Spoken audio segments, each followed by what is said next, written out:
Bonjour, Sophie Garot pour la chaîne podcast de Family Onde, première plateforme d'information sur les ondes artificielles pour les 0-15 ans, et bienvenue dans notre book club de ce jour. J'ai choisi le support papier linéaire et non virtuel dans notre page librairie pour vous informer par des livres, des BD, des cahiers d'activités comme vecteur d'identification et de prise de conscience de l'impact des ondes artificielles sur l'humain et le vivant dans notre environnement urbain et quotidien vers une reconnexion avec soi-même. J'ai supprimé l'intégralité des liens Amazon de notre page librairie afin de soutenir les librairies indépendantes en France. Le livre que j'ai sélectionné s'appelle Le PhoneGate par le docteur Marc Arasi aux éditions Massot, publié le 12 novembre 2020.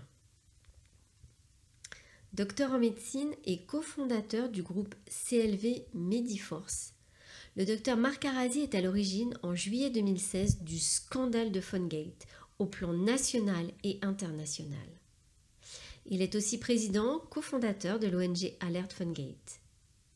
Ce qui est incroyable, c'est que le lavage de cerveau médiatique dans la non-information et le mensonge marche très bien, comme quoi il n'existerait aucune étude scientifique fiable sur le sujet pour prouver la dangerosité des ondes artificielles sur l'homme et le vivant, et que nous ne connaissons pas les effets sanitaires.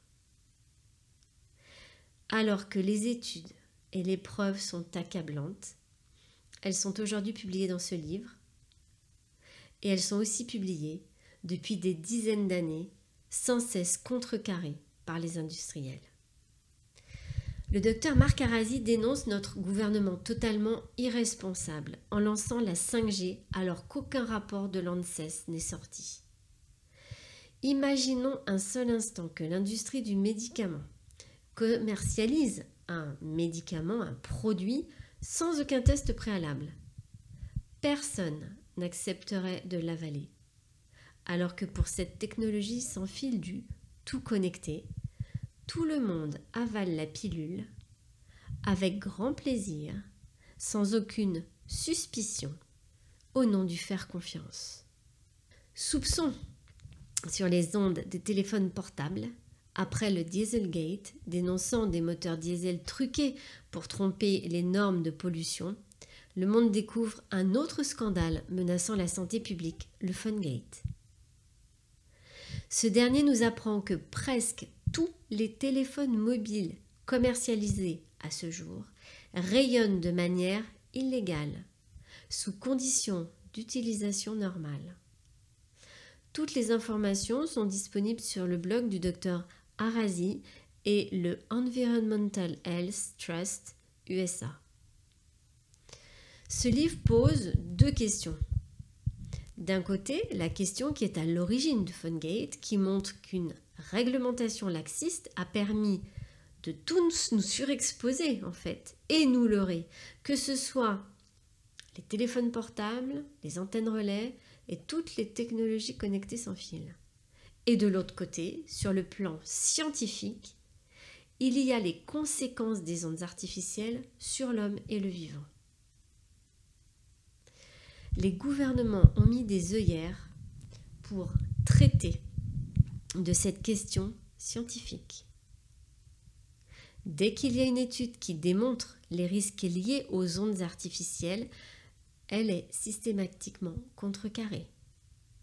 L'ANSES dit aujourd'hui que 9 téléphones portables sur 10 ne sont pas aux normes par rapport à l'ANFR, qui est l'Agence nationale des fréquences. Ce livre est un cri d'alerte et de prise de conscience pour dire que l'on ne peut plus faire l'autruche, et encore moins pour nos enfants et les générations à venir. À titre d'exemple, aujourd'hui, aux États-Unis, il y a une épidémie de cancers collatéraux, avec une situation totalement inversée en touchant les jeunes et en étant moins importante chez les personnes âgées, car les jeunes portent leur téléphone dans la poche de leur pantalon. Dans son livre, l'auteur a judicieusement et de façon remarquable amené le lecteur à faire en sorte de faire le chemin avec lui vers l'alerte, pour raconter l'histoire dans l'histoire. Ce vendredi 8 juillet, à 6h07 du matin, Fabienne m'envoie un lien vers un article du journal Le Monde. Son titre : Alerte sur les dangers des radiofréquences pour les enfants. Ce titre m'incite à cliquer dessus. Depuis quelques semaines, avec Fabienne Auxerre, nous avons décidé d'écrire un livre à 4 mains sur les dangers des ondes électromagnétiques. L'article du Monde est signé par le journaliste Pierre Lehir. Il s'est fondé sur le rapport que publie aujourd'hui l'ANSES, et voilà comment l'auteur introduit son sujet. Technologie sans fil, prudence. C'est l'avertissement que lance, à l'adresse des parents, comme les pouvoirs publics, l'Agence nationale de sécurité sanitaire de l'alimentation, de l'environnement et du travail, l'ANSES, dans un rapport d'expertise sur l'exposition aux radiofréquences et la santé des enfants, publié vendredi 8 juillet. Elle pointe en particulier des effets possibles sur les fonctionnements cognitifs et le bien-être, qui la conduisent à préconiser un usage modéré et encadré de ces technologies. Après la lecture de cet article, je me pose la question de m'attaquer au rapport ou de remettre ça plus tard. Finalement, je décide de le télécharger. Je ne vous en dis pas plus. Je vous laisse découvrir au fil des pages la suite de cette histoire, de cette investigation du docteur Marc Arasi. C'est un ouvrage passionnant car il montre très méticuleusement à quel point nos téléphones portables sont dangereux, du simple point de vue de l'exposition électromagnétique. Bien sûr, plus les usagers sont jeunes et plus ils sont en danger. Devant cette crise sanitaire qui s'aggrave d'année en année, qui touche aujourd'hui 4 milliards de personnes, l'industrie des télécommunications fait tout pour nier la gravité du danger. Or, il s'agit là d'un scandale certainement bien plus grave que celui du tabac et de l'amiante réunis. Ne pas vouloir s'informer, c'est votre choix. Mais je ne pense pas que ce soit celui de vos enfants. Les normes ont été faites par les industriels, avec des normes la plupart du temps inatteignables. Elle n'a pas été faite par des scientifiques, et cela fait toute la différence. Tous surexposés, tous trompés, tous mis en danger par nos téléphones portables. Depuis 2016, le docteur Marc Arasi dénonce avec courage une surexposition aux ondes des téléphones portables. Depuis des années, on vous ment. Votre téléphone portable est dangereux, déclare le docteur Marc Arasi. Nous sommes plus de 5 milliards d'utilisateurs de portables que nous gardons généralement sur nous, et ce depuis notre plus jeune âge. Or, les fabricants de nos chers smartphones nous ont sciemment surexposés aux ondes haute fréquence, bien au-delà des normes de sécurité. Mais dans quel intérêt ? J'en viens quand même à me poser cette question. Ce qui est incroyable aujourd'hui, c'est que le mensonge et la désinformation a plus de poids que la vérité et les preuves scientifiques fondées. Pire, certains ont truqué les résultats des tests grâce à des logiciels comme pour le Dieselgate. Rappelez-vous, c'était l'affaire Volkswagen. Un scandale industriel et sanitaire lié à l'utilisation par le groupe Volkswagen de 2009 à 2015 de différentes techniques visant à réduire frauduleusement les émissions polluantes de certains de ses moteurs diesel et essence lors des essais d'homologation. Pour les champs électromagnétiques, ce scandale porte un nom maintenant, le Fungate. 2016, le docteur Marc Arasi obtient des preuves pour dénoncer cette tromperie, avec l'aide de femmes et d'hommes courageux et très déterminés dans le monde entier, médecins, avocats, politiques, scientifiques, amis et simples bénévoles. Ce médecin engagé se bat pour faire éclater la vérité. Beaucoup cherchent à étouffer l'affaire, mais à l'heure de la 5G, il est crucial de lancer l'alerte et d'empêcher une nouvelle crise sanitaire mondiale, sans précédent. Nos téléphones portables nous exposent au quotidien aux ondes électromagnétiques. Sommes-nous vraiment protégés ? En théorie, oui, car tous les constructeurs ont l'obligation de faire homologuer leur modèle de téléphone. Pourtant, depuis 2016, le docteur Marc Arasi dénonce le processus de certification. Il défend une thèse contestée par toute l'industrie du téléphone portable. Pour ce médecin généraliste, c'est le processus de certification qui poserait problème. Que reproche-t-il au constructeur ? Rien de moins que d'avoir trompé sciemment, volontairement, 5 milliards d'utilisateurs sur le niveau réel d'exposition, sachant que la première source d'exposition d'une personne aux ondes de la téléphonie, c'est le téléphone portable. Un téléphone que nous gardons fréquemment, au quasi-contact de la peau, que ce soit à l'oreille, lors des appels ou bien dans une poche de veste ou de pantalon. Plus le téléphone portable est proche de vous, plus il vous expose à son rayonnement électromagnétique. Pourtant, jusqu'en 2015, rappelle Marc Arasi, les tests d'homologation étaient effectués à une distance de 15 à 25 mm de l'utilisateur. Ces distances ont été revues et sont aujourd'hui de 0 mm au niveau de la tête et de 5 mm au niveau du corps. Le rayonnement électromagnétique du téléphone est mesuré en watts par kilo. C'est le DAS, le débit d'absorption spécifique. Pour être mis sur le marché, un téléphone ne doit pas dépasser le seuil suivant fixé en 1998. 2 watts par kilo à la tête, 2 watts par kilo au corps et 4 watts par kilo aux membres. Des DAS supérieurs aux valeurs limites d'exposition pour 9 téléphones sur 10. En 2016, le médecin tombe sur un rapport de l'ANSES, l'Agence nationale de sécurité sanitaire, où l'on peut lire ceci. Parmi les 95 téléphones mobiles prélevés par l'ANFR, l'Agence nationale des fréquences, 89% d'entre eux mesurés au contact du corps présentaient un DAS supérieur à 2 kW.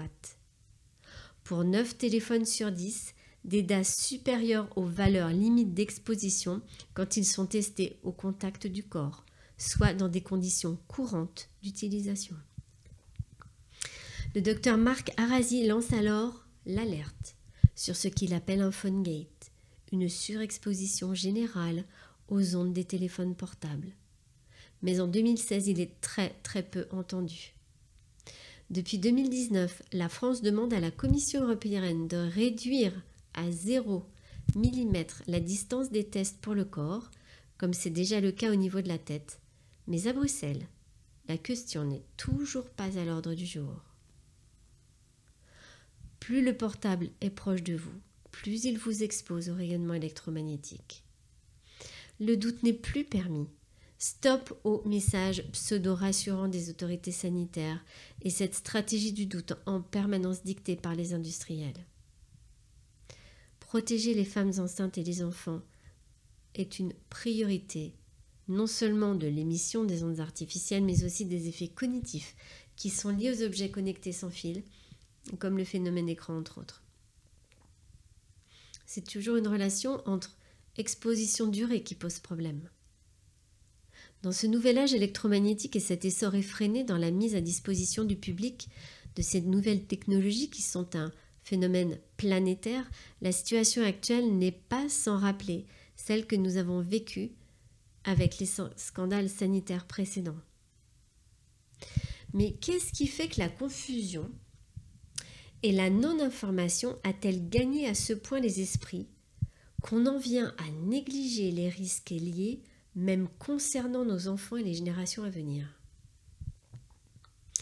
Comment l'utilisation des ordinateurs, des tablettes connectées en Wi-Fi est devenue monnaie courante dans tous les collèges et les lycées et installée sans aucune précaution pour le cerveau de nos jeunes?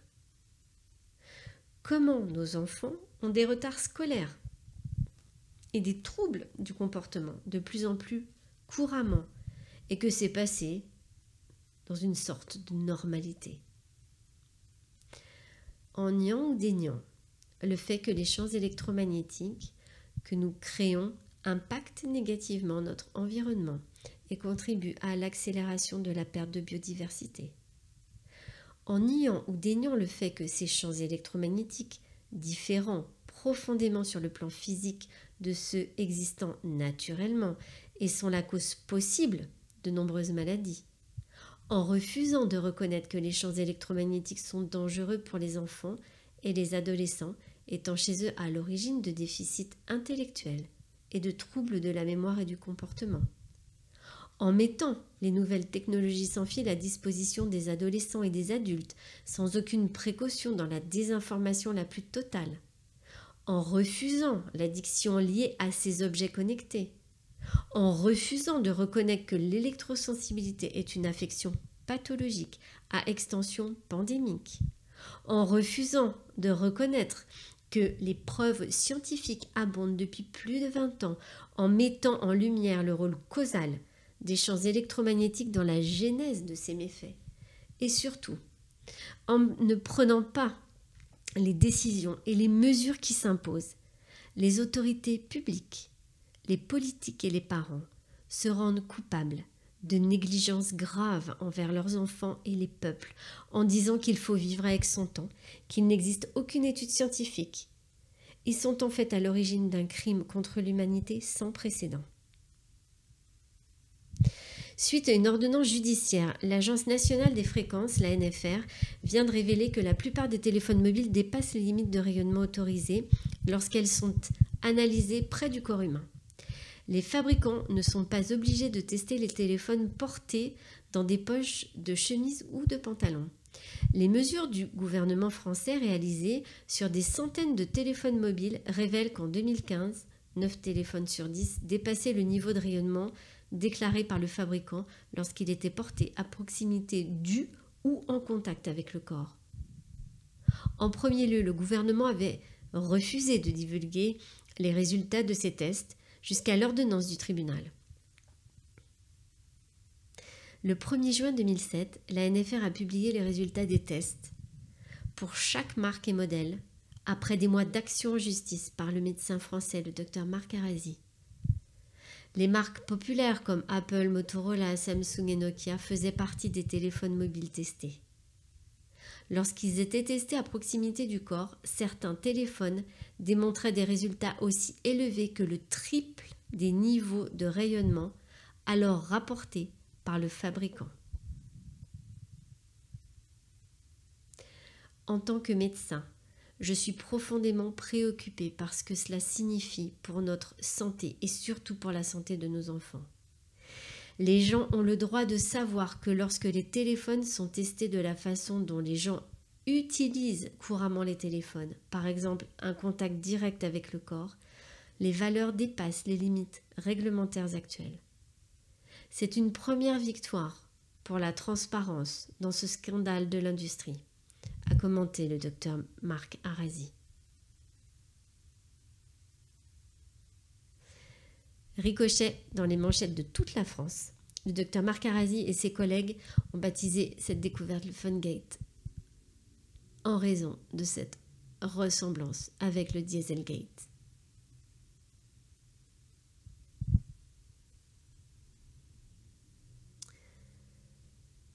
Drame de l'exposition au téléphone portable qui nous touche tous.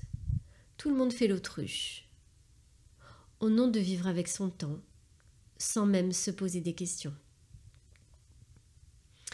Je dois vous dire que cette cause m'alerte depuis plus de 10 ans, quand j'ai commencé à m'informer sur les effets des champs électromagnétiques suite à la naissance de ma fille, bien avant d'écrire le site de l'association. Il allait de soi que la puissance électromagnétique de ces appareils, la chaleur qu'ils émettaient, faisait soupçonner un probable danger pour le corps. Ainsi, j'ai toujours évité de mettre mon téléphone portable sur mon oreille, d'utiliser en voiture qui fait cage de Faraday tout objet connecté sans fil en les déconnectant tout simplement des sources d'émission 4G, Wi-Fi, Bluetooth. J'ai toujours éloigné tous les objets connectés sans fil des enfants et en particulier des nourrissons. C'est juste du bon sens. Mais beaucoup d'hommes sont doués de raison, très peu de bon sens. Une autre petite astuce, c'est de privilégier les oreillettes stéthoscopiques pour protéger le cerveau des enfants et le vôtre. C'est trop facile de dire que nous ne savions pas. Nous avons toujours su. Nous sommes passés de la prévention à la crainte légitime, car les appareils sont désormais devenus très puissants. L'arrivée de la 5G inquiète vraiment. Marc Arasi est un médecin héroïque, en tout cas c'est comme ça que je le qualifierais, et très courageux, qui ose dénoncer. Il y a aujourd'hui, comme le défend ce médecin, un PhoneGate, un vrai scandale autour de la fabrication et de l'usage du téléphone portable qui pourrait changer la face du monde. D'un côté, le téléphone portable est devenu un objet auquel tout le monde a recours, en continu, jour et nuit.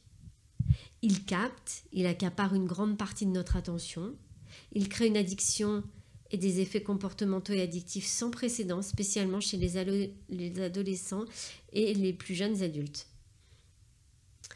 De l'autre côté, on trouve une industrie qui est devenue extrêmement puissante. Elle a la capacité de manipuler les médias par la seule publicité qu'elle y place, et les politiques par le prix faramineux de l'achat des bandes passantes qui se chiffrent en milliards. Ainsi, aux enchères, pour la vente des bandes d'ondes 5G, l'État français a touché pas moins de 2,8 milliards d'euros de la part des opérateurs.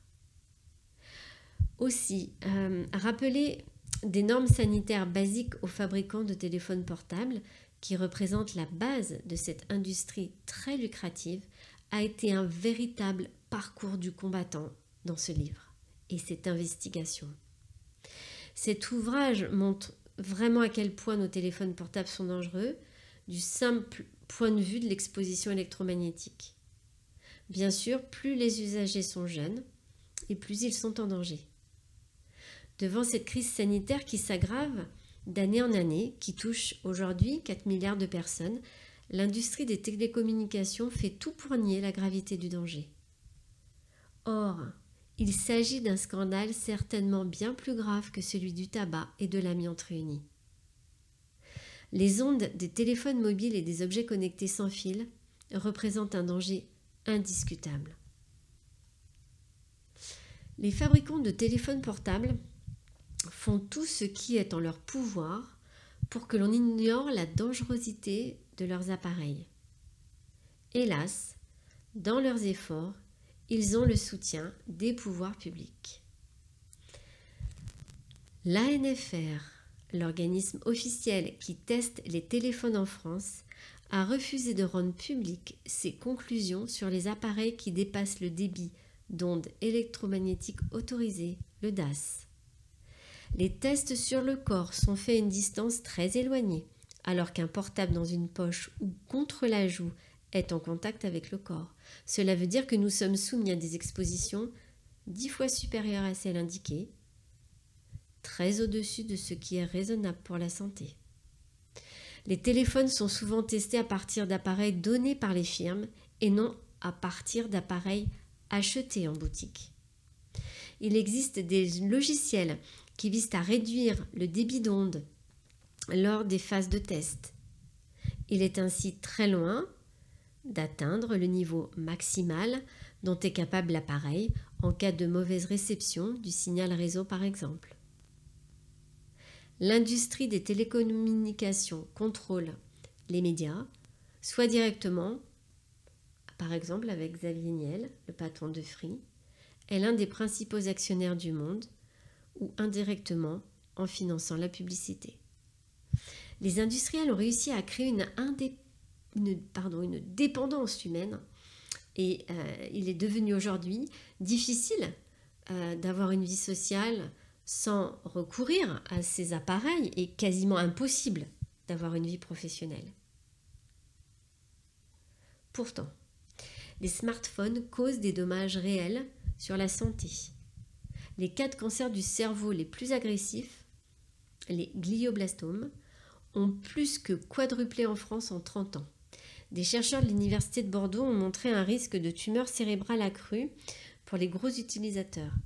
Un argument de plus en faveur d'une utilisation prudente et modérée.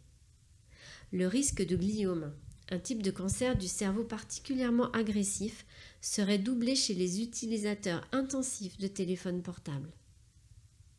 Voilà une information qui risque fort de raviver l'interminable débat sur l'impact du téléphone portable sur la santé. L'étude publiée par le docteur Gaël Coureau et ses collègues de l'Université de Bordeaux dans une revue de référence Occupational et Environmental Medicine montre en effet que l'utilisation intensive d'un téléphone portable est plus souvent retrouvée parmi des malades ayant eu un cancer du cerveau, type gliome, ou, de façon statistiquement moins nette, un méningiome. Devant cette crise sanitaire qui s'aggrave d'année en année, qui touche 4 milliards d'individus, l'industrie des télécommunications fait tout pour nier la gravité.